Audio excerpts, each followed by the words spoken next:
23 en el Estadio Único de La Plata, pero hablaron antes de llegar, hablaron en Nueva York con Bebe.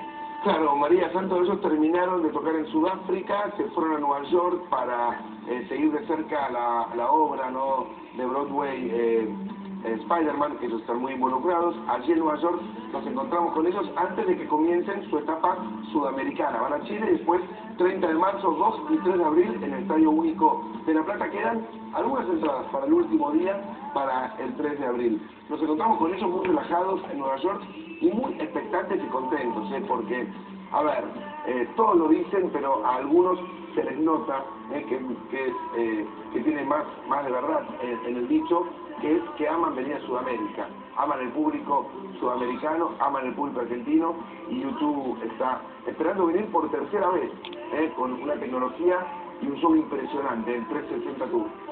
Qué bueno, qué buena noticia. Están para verlo. Absolutamente. Lo vamos a escuchar. ¿Cómo no?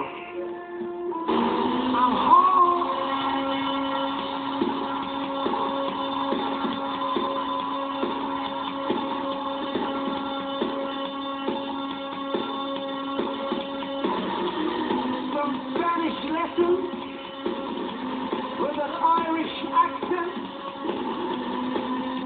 Vamos, muchachitos, are you ready? 1, 2, 3, get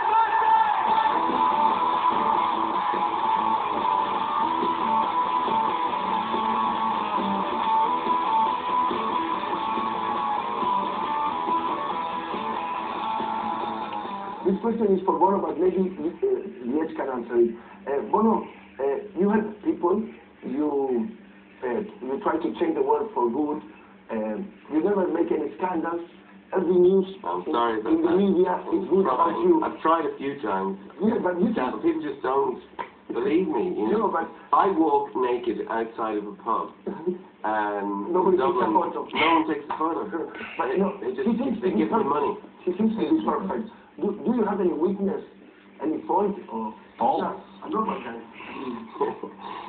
No fault. It's very important not to confuse the singer with the songs, because the songs have such high aspirations, and the bands have such high aspirations for our work and our involvement in social justice and, you know, all the stuff we've been involved in. But one of the reasons why I am attracted to characters like Dr. King in a song like Pride in the Name of Love, or Aung San Suu Kyi in a song like Walk On, is because I'm so far from that myself, and that my own life is just is a comedy of errors, is the truth, and I'm holding on very tightly to you know, these ideas, because I have a very strong wild side, which means on a different path I could have been a very, very different story, you know. So she's not perfect, you agree? Of course he's not perfect, but I think he'd be a lot less interesting if he was, you know. I think it's these tensions, these contradictions that keep people, give them personality, and Bono's got lots of personality.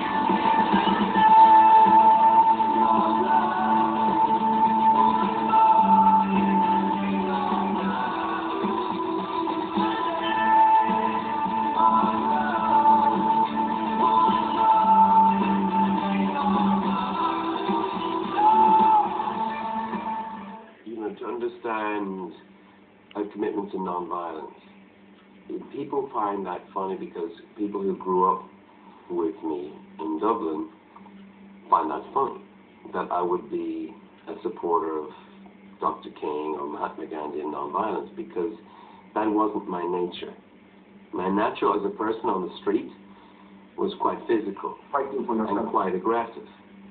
So I'm, you know, it's been music in a way has taught me a better way to live, but the materials are not the greatest materials to start with. I do think God has a sense of humor to use people like this band to try and communicate messages of love and peace, because we are such we're just not suited for that kind of work naturally.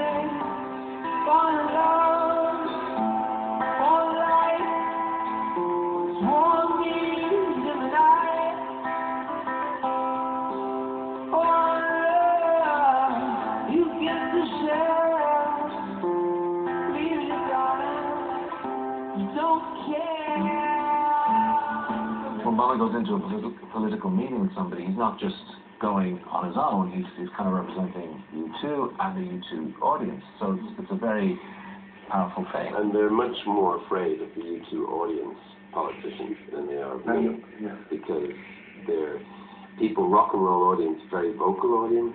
They tend to be people who, you know, in going, you know, 18 and haven't voted yet. You know, it's a very important audience to speak to. So I think that's why they treat me with respect. And also over the years, I hope we've developed some kind of credibility in being able to get things done. But it is, the U2 audience is an amazingly diverse crowd. It's like, I don't know where else you're going to see that.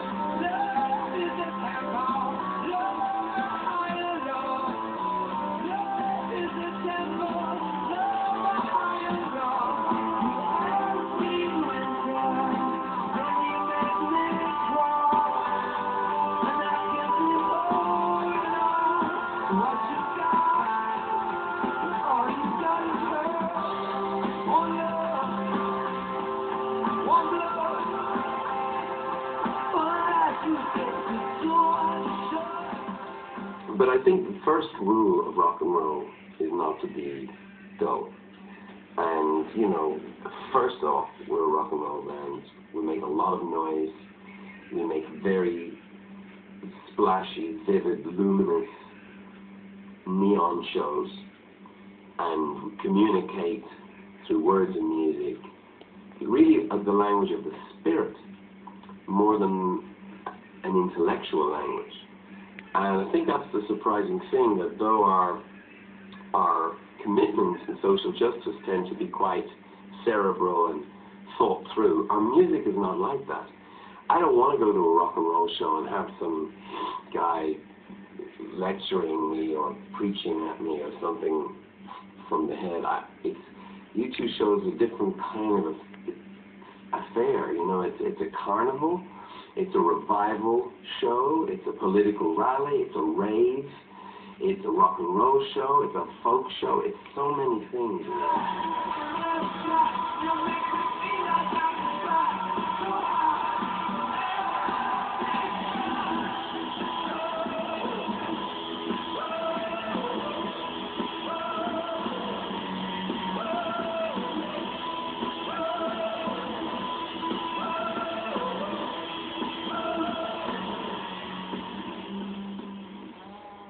How would you like the people to remember you two in 50 years, when everything is over? How would you like to be remembered as a band? Tall. Just as I am. Would do. Tall, skinny, intelligent, with a sense of humor. The good-looking member of the band is just... What about the music? Oh, right. Okay. I think, if I could be so bold, I think that in the spectrum, the musical spectrum, like the color spectrum, there's some stuff that we brought to music that had never been heard before. Some different feelings that had never been felt before. Like a painter who finds a color, like you see Van Gogh, and that yellow, he owns that yellow. Or Picasso, that blue, you know, there's certain colors that I think U2 own, and that if we hadn't existed, they wouldn't be there. and I think we should be proud of that, and we brought some things. And then on a political level, I think if we've achieved anything, it's that we won't be held hostage by the left or the right. So people are very confused by that, because we're not spokesmen to the left or spokesmen to the right. With any idea that advances the cause of people, and we will speak truth to power, whether that is some left-wing idealist or some right-wing dictator. We've managed to come down. It's difficult. This third way. It just means everyone hates you. That's what it means.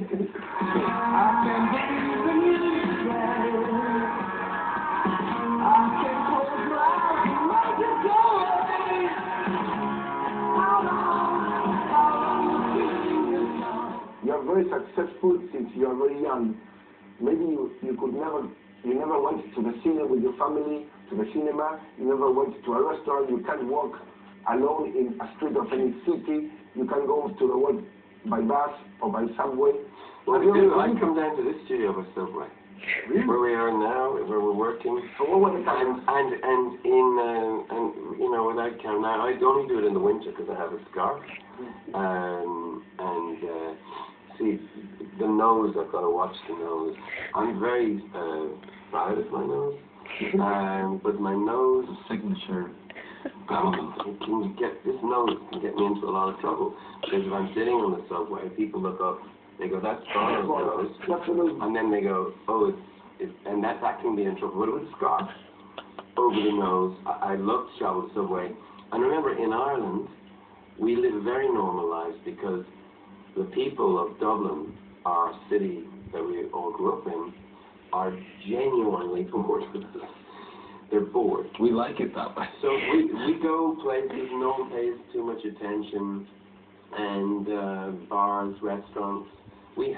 This is the secret life that we've managed to find for ourselves.